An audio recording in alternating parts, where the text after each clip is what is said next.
نحمده ونصلي ونسلم على رسوله الكريم اما بعد اعوذ باللہ من الشیطان الرجیم بسم اللہ الرحمن الرحیم والمؤمنون والمؤمنات بعضهم اولیاء بعض یأمرون بالمعروف وینہون عن المنکر ویقیمون الصلاة ویؤتون الزکاة ویطیعون اللہ ورسولہ صدق اللہ العظیم وصدق رسولہ النبی الکریم الامین ان اللہ وملائکتہ یصلون علی النبی یا ایہا الذین آمنوا صلوا علیہ وسلموا تسلیما الصلاۃ والسلام علیک یا سیدی یا رسول اللہ وعلی آلک واصحابک یا سیدی یا رحمۃ للعالمین۔ حمد و صلاۃ کے بعد دوستو، بزرگوں اور بھائیوں، انسان معاشرے میں جب جنم لیتا ہے، پیدا ہوتا ہے اور پھر وہ اپنی عمر کے منازل طے کرتا ہے، بہت سارے لوگوں سے اس کا سابقہ پڑتا ہے، بہت سارے لوگوں سے اس کا واسطہ پڑتا ہے۔ بچپن سے لے کر تا وقت انتقال وہ جتنے لوگوں سے ملتا ہے، جتنے لوگوں کے ساتھ وقت گزارتا ہے، ان تمام کی شخصیات اس پر کچھ نہ کچھ اثر چھوڑتی ہیں۔ جو بالکل غیر جاندار چیزیں ہیں نا، آپ سمندر کے کنارے بیٹھ جائیں تو آپ کے جسم کو خنکی محسوس ہوگی، ٹھنڈک پہنچے گی، اور آپ آگ کے پاس بیٹھ جائیں گے تو وجود حرارت محسوس کرے گا۔ انسان کا وجود ظاہری طور پر بھی اور باطنی طور پر بھی باہر کا خارجی اثر قبول کرتا ہے۔ اب بہت سارے لوگ ہیں جو یہ کہتے ہیں کہ میں بڑا پکا ہوں، مجھ پر کسی بات کا اثر نہیں ہوتا۔ یہ بات بہت زیادہ درست نہیں ہے۔ انسان بہرحال اثر قبول کرتا ہے۔ ہاں، جو لوگ علم میں، عمل میں اور نظریات میں بہت زیادہ پختہ ہو جاتے ہیں اور بہت زیادہ وہ معلومات رکھتے ہیں، وہ کئی دفعہ سامنے والا جب بات کرتا ہے تو اس کی بات کا جواب یا رد ان کے پاس موجود ہوتا ہے، تو پھر وہ اس اثر سے بچتے ہیں، لیکن کلیتاً نہیں۔ بہرحال کچھ نہ کچھ اثرات عام لوگوں پر، میں کہہ چکا ہوں کہ جو اسپیشلسٹ لوگ ہیں کسی بھی معاملے میں وہ تو بچ جاتے ہیں، لیکن عام لوگ بہرحال اثر قبول کر لیتے ہیں۔ اللہ تبارک و تعالیٰ نے نا اپنے بندوں کی اس کمزوری پر بھی اپنے بندوں کو یہ رہنمائی کی ہے کہ چونکہ تم نے اثر قبول کرنا ہے، لہذا اس طرح کرنا کہ سالے نیک لوگوں کی صحبت میں بیٹھنا، اور جو برے لوگ ہوں ان سے خود بخود پرہیز کرنا، ان کے پاس ہی نہ جانا۔ ضروری نہیں ہے کہ بچے کو آگ جلا ہی دے، لیکن بچہ چونکہ اس کا اثر لے لے گا، وہ اسے پتہ نہیں کہ وہ آگ ہے، لہذا اس کی ماں اسے نصیحت کرتی ہے کہ بیٹا تو آگ کے پاس جا ہی نہ، ایسا نہ ہو کہ تو چلا جائے اور تیرے لیے بہت زیادہ نقصان کا باعث یہ چنگاریاں بن جائیں۔ اللہ تبارک و تعالیٰ نے نا ہمیں صالحین کی صحبت اختیار کرنے کا کہا اور برے لوگوں سے بچنے کا کہا، اور اگر قرآن مجید کی زبان میں سادہ ترجمہ کیا جائے تو ایک قوم کے پاس بیٹھنے کو کہا اور 2 مرتبہ پرہیز کا کہا۔ صراط الذین انعمت علیہم، ان لوگوں کے رستوں پہ چلو جو انعام یافتہ ہے، وہ ایک گروہ بتایا، اور غیر المغضوب علیہم ولا الضالین، ان سے بچو جن پر غضب ہوا اور وہ جو رستے سے بھٹک گئے، گمراہ ہو گئے۔ پرہیز کی باری آئی تو 2 لوگ بتائے، بھٹکے ہوئے سے بھی بچنا اور جو فضل والے نہ ہوں، غضب والے ہوں، ان سے بھی بچنا۔ تو صالح صحبت، اچھی صحبت، نیک لوگوں کے ساتھ اٹھنا بیٹھنا۔ قرآن مجید کی سورہ توبہ میں اللہ کریم ارشاد فرماتے ہیں والمؤمنون والمؤمنات بعضهم اولیاء بعض، مومن مرد اور مومن عورتیں ایک دوسرے کے مددگار ہیں، دوست ہیں، مددگار ہیں۔ قرآن مجید کی سورہ توبہ میں اللہ کریم ارشاد فرماتے ہیں والمؤمنون والمؤمنات بعضهم اولیاء بعض، مومن مرد اور مومن عورتیں ایک دوسرے کے مددگار ہیں۔ دوست ہیں، مددگار ہیں۔ قرآن مجید کی سورہ توبہ میں اللہ کریم ارشاد فرماتے ہیں والمؤمنون والمؤمنات بعضهم اولیاء بعض، مومن مرد اور مومن عورتیں ایک دوسرے کے مددگار ہیں۔ کیا مدد کرتے ہیں؟ وہ مالی مدد کرتے ہیں، ان کو معاشی طور پر سپورٹ کرتے ہیں؟ نہیں، ارشاد فرمایا یأمرون بالمعروف وینہون عن المنکر، وہ نا بھلائی کا حکم دیتے ہیں اور برائی سے منع کرتے ہیں، یہ والی مدد کرتے ہیں ایک دوسرے کی، یہ مومنوں کا کمال ہے۔ اور پھر وَيُقِيمُونَ الصَّلَاةَ وَيُؤْتُونَ الزَّكَاةَ، وہ نماز صحیح ادا کرتے ہیں اور زکوٰۃ بھی ٹھیک ادا کرتے ہیں۔ وَيُطِيعُونَ اللَّهَ وَرَسُولَهُ، اللہ کی بھی اطاعت کرتے ہیں اور اللہ کے رسول کی بھی اطاعت کرتے ہیں۔ ان کی مدد یہ ہے ایک دوسرے کے لیے کہ وہ بھلائی کا حکم دیتے ہیں، برائی سے منع کرتے ہیں، مل کے نمازیں پڑھتے ہیں، زکوٰۃ ادا کرتے ہیں، اللہ اور اس کے رسول کی اطاعت کرتے ہیں۔ فرمایا اولئک سیرحمہم اللہ، قربان جائے، کیا انداز کریمانہ ہے رب کریم کا۔ فرمایا یہ وہ لوگ ہیں جن پر اللہ ضرور رحم فرمائے گا، جن پر اللہ اپنے فضل سے ضرور رحم کرے گا، اللہ ضرور رحمت کرے گا ان لوگوں پر، اس لیے کہ یہ ایک دوسرے کے مددگار ہیں۔ ان اللہ عزیز حکیم، اور بے شک اللہ غالب حکمت والا ہے۔ ایک دوسرے کی مدد خیر کے کاموں میں کرنی چاہیے۔ نبی کریم صلی اللہ تعالی علیہ وسلم نے فرمایا کہ اپنے بھائی کے مددگار بن جاؤ، چاہے وہ ظالم ہو یا مظلوم ہو۔ فوری طور پر انسانی ذہن میں سوال اٹھتا ہے کہ یا رسول اللہ صلی اللہ تعالی علیہ وسلم، یہ مظلوم کی مدد تو سمجھ میں آتی ہے، ظالم کی مدد کیسے کریں؟ تو اللہ کے حبیب علیہ الصلوۃ والسلام دیکھیں کتنا نفسیات کے قریب، کتنا آسان کر کے، کتنا انسانی سطح جس کو بڑی جلدی قبول کرے، اس طرح حضور نصیحت فرماتے، یا رسول اللہ صلی اللہ تعالی علیہ وسلم یہ بھلا ظالم کی مدد کیسے کریں؟ تو حضور نے فرمایا اسے ظلم کرنے سے روک دو، یہی تمہاری اس کے لیے مدد ہے۔ تم اسے سمجھاؤ کہ یہ بات غلط ہے، تم اسے کہو کہ تم زیادتی پر ہو، تم اسے کہو کہ تم غلط بات پہ اڑ گئے، تم اسے سمجھاؤ کہ جس رستے کے تم مسافر بنے ہو یہ رستہ ٹھیک نہیں ہے، یہ تمہاری مدد ہوگی اس کے لیے۔ تم اپنے دوست کو، بھائی کو، عزیز کو، رشتہ دار کو قائل کرو کہ وہ غلط کام نہ کرے، یہ تمہاری مدد ہے اس کے لیے۔ تم مددگار بن گئے اپنے اس بھائی کے۔ اچھے لوگوں کی صحبت، اچھے لوگوں کے پاس اٹھنا بیٹھنا۔ آج کل اس کا ترجمہ اور بھی کیا جا سکتا ہے کہ اچھے لوگوں کو سننا، اچھے لوگوں کی بات پر توجہ دینا۔ ہمارا نا ایک مزاج ہے ذائقہ بدلنے کا، یعنی یہ طبیعت بڑی انوکھی ہے لوگوں کی، کہتے ہیں یہ تو بات روز سنتے ہیں، کوئی انوکھی بات نہ سنیں، اس چہرے کو تو روز دیکھتے ہیں، کوئی انوکھا چہرہ نہ دیکھیں۔ لیکن درویش کیا کہتے ہیں؟ کہتے ہیں پاہمیں سونے ملن ہزارہ، آسان نہیں یار بٹونا۔ او بھائی یہ مطلب سنو تو صحیح جی فلانا کیا کہہ رہا ہے۔ او بھائی خدا کے بندے، پہلے تو اپنوں کی تو سن لے، وہ تو سمجھ لے، اس پر تو تھوڑا سا تو غور کر لے۔ ہم اس طرح الجھ جاتے ہیں اور قصداً الجھاؤ پیدا کرتے ہیں، ادھر بھی تھوڑا گئے، ادھر بھی تھوڑا گئے، اتنی بھی تھوڑی سنی، ٹھیک ہے، یہاں تو آپ پھر اتنا وقت رکھتے ہوں کہ سب کی بات سنیں، اور اتنی صلاحیت رکھتے ہوں کہ اس کو پرکھ بھی سکیں، اور آپ اپنی ذہنی سطح پہ لا کے پھر صحیح کو صحیح کہنے کی طاقت رکھتے ہوں، غلط کو غلط کہنے کی اور جاننے کی صلاحیت رکھتے ہوں، تو آپ یہ کام کریں۔ لیکن اگر ایسا نہیں ہے تو پھر تو آپ اثر قبول کریں گے، پھر تو معاملات اور طرح کے ہو جائیں گے۔ اس لیے کوشش کریں کہ صالحین کی سنگت، نبی پاک صلی اللہ تعالی علیہ وسلم نے فرمایا، میرا خیال ہے اس عنوان پر اس سے زیادہ قیمتی بات نہیں ہو سکتی۔ اللہ کے حبیب علیہ الصلوۃ والسلام نے فرمایا کہ انسان اپنے دوستوں کے دین پہ ہوتا ہے۔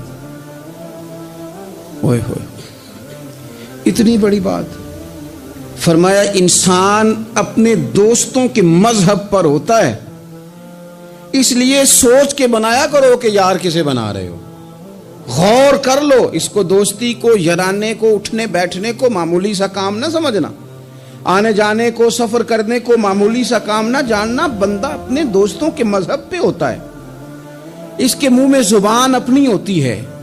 اکثر لوگ ایسے ہوتے ہیں ان کے منہوں میں زبان اپنی ہوتی ہے، لفظ اپنے نہیں ہوتے، جملے کسی اور کے بول رہے ہوتے ہیں، اس کا مطلب یہ ہوتا ہے کہ وہ سارا اثر قبول کر چکے ہیں کہ جو انہیں یہاں تو راہ حق پہ لے گیا ہے، اور اگر جس کا وہ اثر لے رہے تھے بندہ غلط تھا تو وہ انہیں غلط ترک پہ لے گیا ہے۔ ایک بات خواجہ حسن بصری کی، اللہ اکبر، صحیح لوگ چل رہے ہوتے ہیں، کسی درویش کے عقیدت مند ہوتے ہیں، تربیت پا رہے ہوتے ہیں، رستہ صحیح چل رہا ہوتا ہے، لیکن وہ مطلب فٹافٹ ایک کوئی شخص بیچ میں گھستا ہے اور آ کے کہتا ہو نہیں میں تجھے بتاتا ہوں معاملہ تو کچھ اور ہے۔ وہ بالکل سڑک پہ صحیح چل رہے، اب انہوں نے غلطی کیا کہ انہوں نے ہر چمکنے والی چیز کو سونا سمجھ لیا، انہوں نے ہر اجلی چیز کو طیب جان لیا۔ حضرت خواجہ حسن بصری فرماتے ہیں بروں کی صحبت میں نہ بیٹھنا، بروں کی صحبت تجھے اچھوں سے بدگمان کر دے گی، وہ تیرے ذہن میں اچھوں کے بارے میں۔ حضرت پیر چندن شاہ صاحب رحمۃ اللہ تعالی علیہ آل و مہار شریف والے، حضرت پیر چندن شاہ صاحب رحمۃ اللہ علیہ کے پاس نا ایک نوجوان آیا تو پیار ہو گیا، وہ بیٹھنے لگا، طریقت سیکھنے لگا۔ وہ لوگ بھی بڑے خالص تھے، انہیں مریدوں کی صورت میں طاقت نہیں چاہیے ہوتی تھی، بلکہ انہیں مریدوں کی صورت میں وہ لوگ چاہیے ہوتے تھے جو ان کا پیغام آگے پہنچائیں، جو ان سے وہ سیکھیں، جو وہ سکھا کے انہیں دیندار بنانا چاہتے ہیں۔ تو بچہ بیٹھ گیا، حضرت بھی بڑا ہی پیار کرنے لگے، اسے دین سمجھانے لگے۔ تو اس کے والد صاحب پیچھے سے آئے اور آگ کہنے لگے پتر چل گھر چلیے۔ کہنے لگے جی ابا جی اور میں تے نہیں جانا، میں تے اتھی رہنا ہے۔ کہنے لگا پتر چل میں بڑے پیر ویکھے نے۔ تو بیٹا بیٹھتا تھا نا صحبت میں تو کچھ میٹھی باتیں اور خوبصورت جملے اسے بھی سمجھ میں آ گئے تھے۔ کہنے لگا ابا جی تساں تے بڑے ویکھے نے، توانوں نہیں نہ کسے ویکھیا، یہ تیری نظر کا کمال ہے کہ میری زندگی کا سوال ہے، تجھے نہیں نہ کسی نے دیکھا، مجھے تو دیکھ لیا، میری مجبوری ہے کہ میں کسی کی نظر میں آ گیا، اور نظر کی جولانیاں نہ پوچھو، نظر تو وہ ظالم نظر ہے، اٹھے تو بجلی پناہ مانگے اور گرے تو خانہ خراب کر دے۔ اس لیے میں تو نظر میں آ گیا ہوں، مجھے بتائیں میں کدھر جاؤں، میرا معاملہ اور طرح کا ہو گیا۔ تو عزیز دوست آپ یہ دیکھیں کہ آپ کسی صالح بندے کی صحبت میں جا رہے ہیں اور یکدم ایک شخص آیا ہے، اس نے آ کے سارا معاملہ روک دیا۔ بروں کی صحبت اچھوں سے بدگمانی پیدا کرتی۔ آپ کے دوستوں کا ٹھیک ہونا بڑا ضروری ہے، حلقہ احباب کا درست ہونا بڑا ضروری۔ آپ نے تھوڑا سا بھی جس کے ساتھ سفر کرنا ہے نا، اس بندے کا بھی ٹھیک ہونا بڑا ضروری ہے، ورنہ انسانی ذہن میں بعض لوگ ایسے سوالات چھوڑ دیتے ہیں کہ وہ سوالات نہیں ہوتے، وہ وسوسے ہوتے ہیں۔ وہ تو ایک جملہ کہہ کے گزر گیا، اور انسان ہے کہ وہ لڑتا رہا، جد و جہد کرتا رہا۔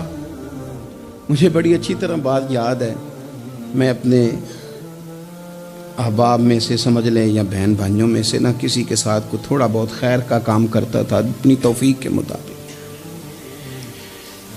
تو ایک دن میں دوبارہ سے اسی سلسلے میں اپنی خدمت کے لیے حاضر ہوا تھا، تو میں واپس لوٹا تو ایک صاحب مجھ سے کہنے لگے کنا کچھ تو سائیں پار چاڑے، دیکھ رہے ہیں سالوں گزر گئے۔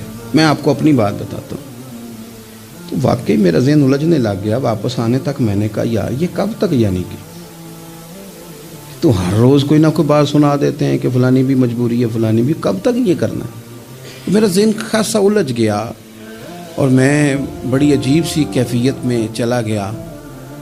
میں اسی پریشانی کے عالم میں تھا کہ میں نے طبقات امام شورانی کھولا، ویسے ہی بائی دوے تو سامنے ایک بزرگ کا قول آ گیا، وہ کہنے لگے یاد رکھنا بندے بندوں کے محتاج نہیں، بندے رب کے محتاج ہے، اور اگر کوئی بندہ کسی کا بھلا کرتا ہے نا تو بس اللہ نے اس کی ڈیوٹی لگائی ہے، باقی دے اللہ ہی راہ ہے، بندے بندوں کے محتاج۔ اگر کوئی بندہ کسی کو کچھ دیتا بھی ہے تو وہ اللہ کی دی ہوئی ڈیوٹی سر انجام دیتا ہے، بندے او ہو میرا تو رو رو کے برا حال ہو گیا۔ اور میں نے کہا تو کیا سوچنے لگ گیا تھا، تو کچھ ہے، میں مسکین پرانا خادم کسے در ملی نہ ٹوئی، تے واصف یار نے نظر جو کیتی تے واصف ہی ہوئی۔ وہ پتہ سارا ہے نا سردار نو کیتیاں دا، اے دا پردہ چپایا ہی چلو بھلا ہو سی۔ الجھے نہیں، لوگ الجھا دیں گے آپ کو، چھوٹی سی بات کریں گے آپ الجھ جائیں گے، آپ کہیں گے اوہ میری وجہ سے چل رہا، تیری وجہ سے کچھ بھی نہیں چل رہا، کچھ بھی نہیں تیری وجہ سے چل رہا۔ بڑے بڑے تھے جو قبروں میں لیٹ گئے، ہوئے نامور بے نشاں کیسے کیسے، اور زمیں کھا گئی نوجوان کیسے کیسے۔ کہاں میرے بھائی کسی کی وجہ سے نہیں، یہ نظام میرے رب کا ہے اور میرے مالک کی قدرت سے چل رہا ہے، یہ نبی کریم علیہ السلام کی نگاہ کرم سے چل رہا ہے۔ اس لیے الجھے نہیں، آپ کو لوگ الجھائیں گے، کہیں گے کب تک جی آپ تو فلانا تو بس ایسے ہوگا، نہ نہ نہ، الجھے نہیں، کبھی نہیں الجھے۔ سنیں، ہمارے ارد گرد کے حلقہ یا احباب کا ٹھیک ہونا اتنا ضروری ہے، اتنا ضروری ہے کہ داتا گنج بخش علی اجویل رحمت اللہ علیہ فرماتے ہیں کہ مکہ معظمہ میں ایک شخص طواف کعبہ کر رہا تھا۔ بڑے سارے لوگ کہہ دیتے ہیں دعا میں یاد رکھنا، دعا میں یاد رکھنا، تو وہاں نا اپنی طلب اتنی زیادہ ہوتی ہے کہ وہ بندہ مطلب خزانے کے سامنے کھڑا ہے تو وہ کہتا ہے یہ بھی اپنے لیے لے لوں، یہ بھی اپنے لیے لے لوں، یہ بھی اپنے لیے لے لوں۔ ہوتے ہیں کچھ لوگ جن کو مطلب جو نظروں سے ہٹتے نہیں تو بندہ ان کے لیے دعا کرتا ہی رہتا ہے، لیکن زیادہ نہیں، میں آپ کو صحیح کہہ رہا ہوں، کم لوگ ہوتے ہیں۔ آج ہم جاتے ہیں بڑا مشکل سے سفر کر کے حرم شریف میں، لیکن بڑی آسانیاں، جہاز کا سفر ہے، بہت ساری آسانیاں، تو ایک بندہ 6 ماہ سال پیدل اس نے سفر کیا اور حرم شریف پہنچا، وہاں اس نے دعائیں مانگنی، اب اسے کوئی اور یاد آتا ہے، وہ تو بھائی خرچ ہو گیا، اس کا تو وجود تھکن سے چور ہو گیا۔ لیکن داتا صاحب رحمۃ اللہ علیہ فرماتے ہیں اس شخص کا حال یہ تھا کہ وہ حج کرنے گیا، جتنی بار بھی دیکھا نا کعبے کا طواف کر رہا ہے، غلاف پکڑا ہے، اور کیا پتہ کیا آ رہا ہے، یا اللہ میرے دوستوں کو ٹھیک کر دے، یا اللہ میرے دوستوں کی اصلاح کر دے، یا اللہ میرے دوستوں پہ فضل فرما دے، یا اللہ جو میرے ارد گرد رہنے والے ہیں انہیں اپنا قرب دے دے، ان کا رستہ آسان کر دے۔ وہ کہتے ہیں ایک درویش سے نہ ہی رہا گیا، اس نے کہا خدا کے بندے کچھ اپنے لیے بھی مانگ، جتنی دفعہ تجھے دیکھا ہے تو کہتا ہے یا اللہ میرے دوست ٹھیک کر دے، میرے دوست ٹھیک کر دے۔ وہ کہنے لگا تمہیں پتہ ہی نہیں، یہ بھی میں اپنے لیے ہی مانگ رہا ہوں۔ اس نے کہا اپنے لیے کس طرح مانگ رہا ہے؟ کہنے لگا وہ ٹھیک رہیں گے نا تو پھر میں بھی ٹھیک ہی رہوں گا، جب چاروں جانب سے مشورہ ہی خیر کا ملے گا تو میں کیسے بگڑوں گا؟ جب وہ سارے مجھے اچھی رائے دیں گے اور اچھی طرف ہی قائل کریں گے تو کیسے کام خراب ہوگا؟ تو میں بالواسطہ اپنے لیے ہی اللہ سے سوال کر رہا ہوں کہ یا اللہ انہیں سوار دے تاکہ میرا بھی فائدہ ہو جائے۔ اپنے حلقہ اثر میں ایک تو خود اچھی بات کریں، بری نہ کریں، اور دوسرا نہ کوشش کریں کہ ایسے لوگوں کے پاس جا کے بیٹھیں، اور جا کے بیٹھنے کے لیے بھی نا انسان کا پہلے ارادہ، پہلے نیت۔ ہم جب کسی جگہ جاتے بھی ہیں تو ہماری نظریں اتنی طائرانہ پہلے پڑتی ہیں، اتنی تنقید کرتے ہیں، پہلے ہم نے اپنے ذہن میں جو خاکہ بنایا ہوتا ہے نا کسی کا، پہلے اس میں اسے تولتے ہیں، پہلے ہم پوری طرح نچوڑ کے دیکھتے ہیں کہ کون سی چیز صحیح ہے اور کون سی غلط ہے۔ اس ذائچے میں اگر کوئی پھر بھی پورا اتر آئے، پھر بھی اس کی کہی ہوئی باتوں کو اس ذوق سے قبول نہیں کرتے۔ جب آپ کا سیکھنے کا مزاج ہے تو پھر تو ہمیں کہا گیا کہ یہ علم، یہ معرفت، یہ تو مومن کی گمشدہ میراث ہے، مومن کی ہے، اس سے گم ہو گئی ہے، جہاں سے ملے وہاں سے حاصل کرو، خیر کی بات آپ ذہن بنائیں، اچھا گمان کریں کہ یار میں نے سیکھنا ہے، تو آپ طالب علم سے بھی سیکھ لیں گے، چھوٹے بچے سے بھی سیکھ لیں گے۔ اگر آپ کا ذہن ہے اور اگر یہ نہیں ہے تو پھر میرے بھائی اینک اتنی تگڑی ہے، اتنی سخت ہے کہ اس کے شیشوں پر کوئی پورا اتر سکتا ہی نہیں، تو پھر کس طرح سیکھیں گے؟ آپ حضرت ابن الجوزی رحمۃ اللہ علیہ فرماتے ہیں کہ ایک درویش تھے، حضرت ابو ہاشم ان کا نام تھا، کہتے ہیں بڑی مجبوری تھی، مجھے کہیں جانا تھا تو کشتی نہیں مل رہی تھی، اچانک ایک کشتی گزرنے لگی تو میں بھی سوار ہونے لگا، تو ملاح نے مجھ سے کہا کہ یہ ایک صاحب بیٹھے ہیں، بڑے امیر ہیں، ساتھ ان کی کنیز ہے، انہوں نے مجھ سے بک کر لی ہے ساری کی ساری، کی عقیدہ سی سالم کرا لیا ٹانگا، وہ ساری کی ساری بک کر لی ہے، تو میں تو کسی کو نہیں بٹھا سکتا۔ تو وہ جو صاحب بیٹھے تھے بڑے سیٹھ آدمی تھے، کہنے لگے میاں آپ کسی اور کشتی میں، وہ جو ان کی کنیز تھی نا، وہ کہنے لگی چہرے سے کوئی نیک آدمی لگتا ہے، چلو اتنی سواریوں کی جگہ ہے، کسی کونے کھدرے میں بیٹھ جائے گا، ہمارا کیا جائے گا؟ کہا اچھا چلو آ جاؤ۔ کہتے میں کونے میں بیٹھ گیا، تھوڑا رستہ آگے گیا، انہوں نے کھانے کا سامان نکالا، مجھے بھی کھلایا، لیکن کھاتے کھاتے میری نظر پڑی تو اس میں تو شراب کے برتن بھی تھے معاذ۔ پھر اس شخص نے کھانا کھانے کے بعد اس کنیز سے کہا کہ مجھے معاذ اللہ گانا سناؤ، وہ گانے گانے لگی، یہ میری طرف متوجہ ہونے لگا، مجھے کہنے لگا سنو، میں نے کہا میں یہ نہیں سنتا۔ پھر میری طرف شراب بڑھائی، میں نے کہا میں نہیں پیتا، تو کہنے لگا تو کیا سنتا ہے، تو کیا سنتا ہے؟ تو کہنے لگے میں سناؤں کیا سنتا ہوں؟ کہا سنائیے، فرماتے میں نے قرآن پاک پڑھنا شروع کر دیا۔ کچھ لوگ، میں آپ کو یقین سے کہتا ہوں، کچھ لوگ ایسے ہیں ان کی زندگی دور گزر گئی ہے مسجد سے، انہیں کو بندہ چاہیے جو تھوڑا سا جا کے پیغام حق سنائے۔ یعنی ان کو پتہ ہی نہیں ہے کہ دین میٹھا کتنا ہے، حسین کتنا ہے، قرآن میں چاشنی کتنی، سرکار کی تعریف کا، نعت خوانی کا رنگ کتنا شاندار ہے۔ میرا یہ ماننا ہے کہ جسے رب رسول کے رنگوں کی خوشبو کا پتہ چل گیا نا، پھر دنیا کا کوئی اور رنگ اسے اپنی طرف مائل کر ہی نہیں سکتا، سوال ہی پیدا نہیں ہوتا۔ کچھ لوگوں نے سونگا نہیں ہے، آئے نہیں ہیں، قریب نہیں آئے۔ تو شیخ ابو ہاشم کہتے ہیں، مجھے کہنے لگا سناؤ نا، امیر آدمی تھا، کبھی اس طرف گیا ہی نہیں تھا، ڈھیروں لوگ ہیں جو نہیں مسجد جاتے۔ الہاکم التکاثر حتی زرتم المقابر، اللہ فرماتے ہیں کہ تمہیں دولت کی ہرس نے اتنا عجیب الجھا دیا کہ قبروں تک پہنچ گئے تم۔ بہت سارے لوگ ہیں قبر میں چلے جاتے ہیں، مسجد میں نہیں آتے۔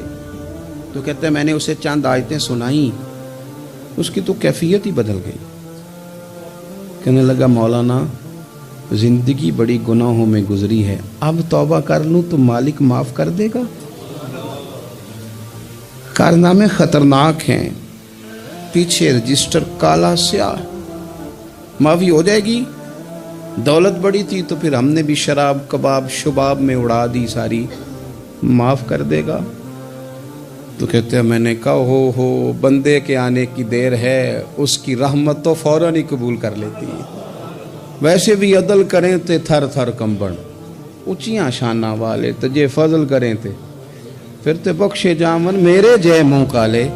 کہتے اس نے اس کنیز کو آزاد کیا، دولت اللہ کی راہ میں خیرات کی، 40 سال میرے ساتھ رہا، پھر میں نے اس کی زبان سے سوائے خیر کے جملہ نہیں سنا۔ ایک کی بات کرتا تھا، کہتا تھا شیخ کاش آپ مجھے تھوڑا پہلے مل جاتے، زندگی سے یہ گلہ ہے کہ تو ذرا دیر سے ملا ہے، پہلے مل جاتے نا تو شاید میری زندگی کچھ اور دن بن جاتے، تھوڑی دیر اللہ والے کی صحبت۔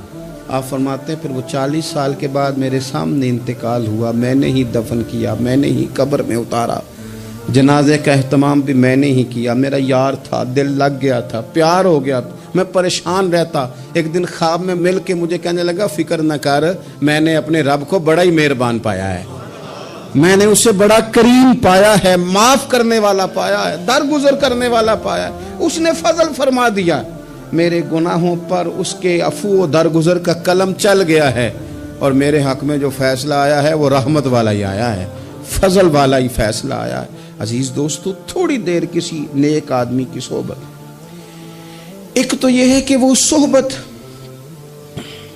تقوی کی طرف مائل کرے گی، تو برے آدمی کی صحبت نا آپ کی طبیعت میں ہیجان پیدا کرے گی، ہیجان۔ وہ لوگ ہی ہوتے ہیں جو مل کے کہتے ہیں چھوڑ ساری دنیا داری ہے، پیسے ہوں تو سارے ٹھیک ہیں، یہ لوگ ہی ہیں جو یہ سبق بھی پڑھاتے ہیں، وہ لوگ ہی ہیں وہ کہتے ہیں چھوڑ یار، کون سے درویش، کون سے مولوی، کون سے دیندار، سب اسی طرح کے ہی ہیں، یہ لوگ ہی ہیں جو کہتے ہیں چھوڑو میاں تم کس چکر میں پڑ گئے، ابھی تو اتنی عمر پڑی ہے۔ یہ سب چیزیں ہیں۔ ہمارے صاحب رحمۃ اللہ علیہ ارشاد فرمایا کرتے تھے کہ بڑے بڑے گھروں کے مہمان نہ بننا، ورنہ بڑے بڑے اونچے اونچے مکان تمہارا بھی دل چاہے گا کہ کبھی میرا بھی اس طرح کا گھر ہو جائے نا۔ بڑے بڑے اونچے اونچے منصب دار لوگوں کے پاس نہ جانا، ورنہ تمہارا خیال بڑھے گا۔ دعوت کے لیے جانا، پیغام حق کے لیے جانا، وہ معاملہ ایک الگ ہے، لیکن اس شوق سے جانا کہ یہ بڑا آدمی ہے، فرمایا تمہارے لیے مشکل ہو جائے گی۔ تمہارا دل کہے گا کہ تو اتنے بڑے گھر میں کیوں نہیں رہ سکتا۔ اور پھر میں نے یہ بھی دیکھا ہے کہ بڑے بڑے خیر والے لوگ تھے لیکن صحبت بری مل گئی، لوگ نہیں ٹھیک مل سکے، مشیر نہیں ٹھیک مل سکے، معاونین نہیں ٹھیک مل سکے، رستے میں رہ گئے۔ صحیح بخاری میں ایک بادشاہ کا واقعہ ہے، بادشاہ کا۔ میں نے جب اسے پڑھا تو میں حیران ہی رہ گیا کہ یہ جو مشیر وزیر ہوتے ہیں یہاں تک لے جاتے ہیں بندے کو۔ وہ ہمارے ایک وزیر صاحب نے تھوڑے دن پہلے کہا ہے، بیچارے نا خبروں میں رہنے کے لیے اس طرح کی شرارتیں کرتے ہیں۔ اس کی وجہ یہ ہوتی ہے کہ ملک کا نظام تو چلتا نہیں، تو پھر وہ چاہتے ہیں کچھ لوگوں کو ادھر الجھا دو تاکہ وہ اصل سے ان کی توجہ ہٹ جائے۔ انہوں نے کہا جی قائد اعظم اسلامی ملک نہیں بنانا چاہتے تھے، تو کون سا بنانا چاہتے تھے؟ پاکستان کا مطلب کیا؟ لا الہ الا اللہ محمد رسول اللہ صلی اللہ علیہ وسلم۔ میں آپ کے جواب میں صرف اتنی بات کہوں گا کہ جو پاکستان بنانے والے تھے نا، وہ آپ کی طرح کے لوگ نہیں بنانا چاہتے تھے، آپ کی طرح کے لوگوں کے حوالے نہیں کرنا چاہتے۔ ہمارے لیڈروں کا یہ حال ہے کہ اس طرح کے لوگوں کو مشیر بنا لیتے ہیں، وزیر بنا لیتے ہیں۔ یہ کتنی رکاوٹ پیدا کرتے ہیں، کتنی تباہی کرتے ہیں۔ دیکھیے بخاری میں موجود ہے، ہرقل بادشاہ نے حضرت ابو سفیان رضی اللہ تعالیٰ عنہ، جو اس وقت ابھی کلمہ نہیں پڑھتے تھے، ان کو بلا کے نبی پاک علیہ السلام کے بارے میں ساری باتیں پوچھی، ایک ایک بات اس نے حضور کے بارے میں پوچھی، اور آخر میں یہ بھی پوچھا کہ کیا انہوں نے معاذ اللہ کبھی جھوٹ بولا ہے؟ ابو سفیان کہنے لگے نہیں، قربان جاؤں، میری مخالفت اپنی جگہ پہ، لیکن وہ میرے سامنے پیدا ہوئے ہیں، 40 سال کی عمر میں اعلان نبوت کیا ہے، ان کی گود میں بیٹیاں کھیلتے میں نے دیکھی ہیں، ان کے مقدس بال میرے سامنے سفید ہوئے ہیں، محبوب نے جب بھی بولا حق اور سچی بولا ہے۔ اس کی طبیعت میں دین اتر گیا بادشاہ کی۔ اس نے اس کے جواب میں بڑا خوبصورت جملہ کہا، کہنے لگا جس نے بندوں سے کبھی جھوٹ نہیں بولا، وہ یہ جھوٹ کیوں بولیں گے کہ میں اللہ کا رسول بن کے آیا؟ اس کی طبیعت تسلیم کر گئی کہ نبی پاک علیہ الصلوۃ والسلام سچے اور آخری نبی ہیں، اور اس نے اظہار بھی کیا، کہنے لگا مجھے یہ تو امید تھی کہ اللہ کے آخری محبوب علیہ السلام اپنی شانوں، عظمتوں، رفعتوں، بلندیوں سمیت تشریف لانے والے ہیں، پر یہ نہیں پتا تھا کہ وہ اہل عرب میں سے آئیں گے۔ اس نے کہا میں جلدی سے حاضر ہو کے نا حضور کی اطاعت قبول کرتا ہوں۔ لیکن بادشاہ تھا نا، بڑا آدمی جو ہوتا ہے نا، وہ اپنے ماحول کو ذرا تھوڑا ساتھ لے کے چلنا چاہتا ہے، تو بادشاہ نے بھی نا اپنے جتنے اس کے وزیر مشیر تھے ان کو بلایا اور اپنے محل میں دعوت دی۔ ذرا انداز دیکھیے گا، اور خود بالا خانے کے اوپر چڑھ گیا، دروازے بند کر لیے، اور اوپر چڑھ کے نا انہیں بالا خانے سے جھانک کے کہنے لگا تمہیں بھی پتہ چل گیا، مجھے بھی پتہ چل گیا، اللہ کے آخری رسول تشریف لے آئے صلی اللہ تعالی علیہ وسلم۔ اب میرا خیال ہے کہ ہماری اور تمہاری بہتری اور بقا اسی میں ہے کہ ہم بیٹھے نہ رہیں، جلدی سے جا کے محبوب پاک کے دامن کو تھام لیں، حضور کی فرما برداری قبول کر لیں۔ اب جب بادشاہ نے یہ بات کی تو وہ جو وزیر تھے، مشیر تھے، ان کی حالت اتنی خطرناک ہو گئی کہ وہ تو دروازوں کی طرف دوڑے کہ کھولیں گے اور نوچ لیں گے بادشاہ کو، یہ کیا کہہ رہا ہے معاذ اللہ۔ اس قدر زیادہ ان لوگوں نے اظہار کیا استغفر اللہ معاذ اللہ دین سے دوری کا۔ جب بادشاہ نے یہ کیفیت دیکھی نا، اوہو، بندے دیکھ کے رب رسول سے دور رہ گیا، کہنے لگا نہیں نہیں بھائی، نہیں، میں تو صرف تمہیں آزما ہی رہا تھا کہ تم اپنے دین کے ساتھ کتنے پختہ ہو، ہم نہیں کہیں بھی جا رہے، ہم یہیں رہیں گے، یہی ہمارا دین رہے گا۔ ان وزیروں نے، مشیروں نے، دوستوں نے، قریبی لوگوں نے رسول اللہ کی غلامی میں نہیں آنے دیا۔ اتنا برا اثر کرتے ہیں یہ مشیر وزیر، اتنا خوفناک حال کر دیتے ہیں انسان کا قریب رہنے والے لوگ کہ سامنے کرم کا دریا بہہ رہا تھا، لیکن اس کی بدقسمتی دیکھو، وہ دور اس لیے رہ گیا کہ اس کے دوست ٹھیک نہیں تھے، مشورہ دینے والے ٹھیک نہیں تھے، قریب رہنے والے ٹھیک نہیں، یہ دور رہ گیا۔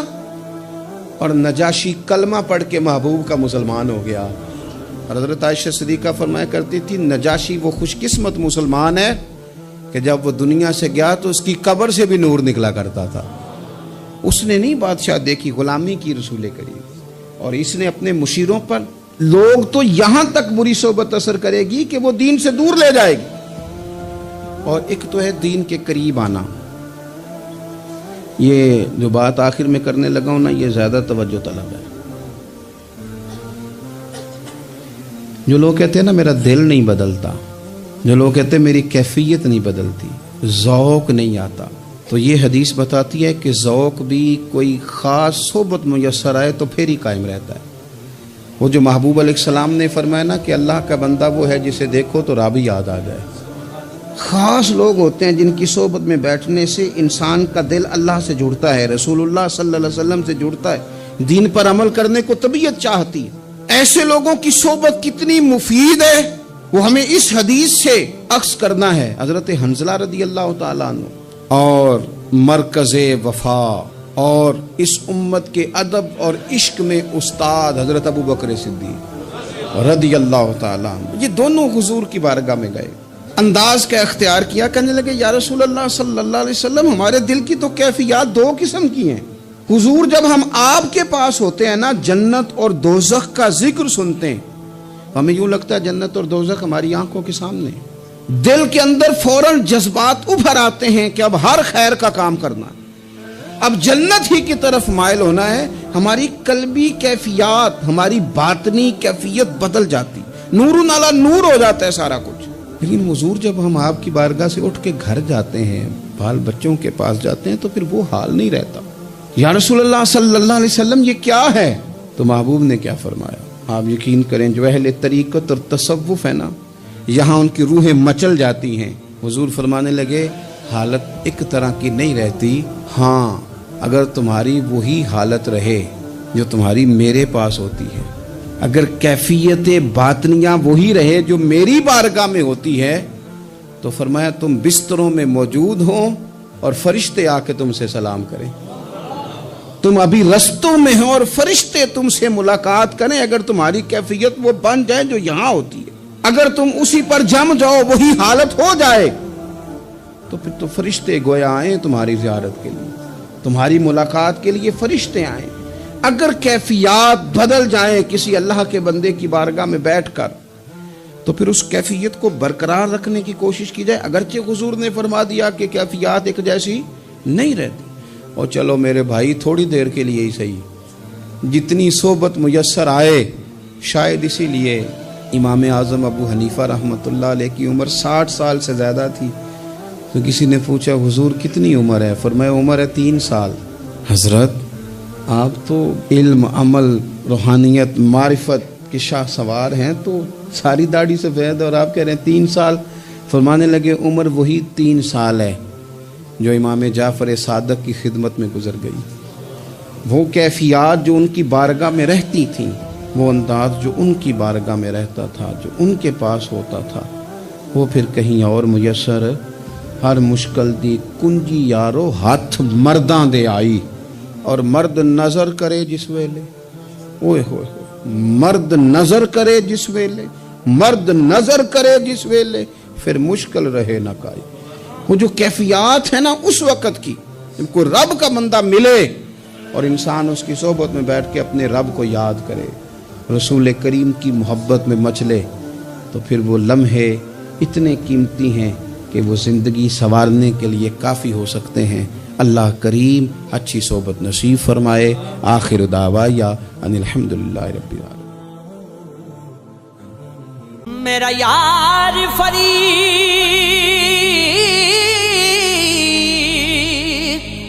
آوے ایک واری تے میں سارے درد سناواں ہو، ٹر گئے یار جدائیاں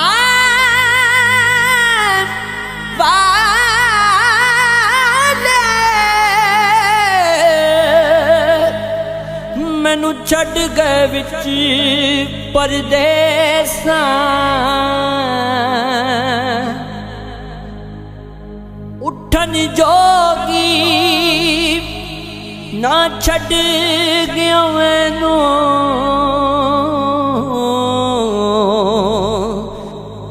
بیٹھی ہنجوں مہار پرواں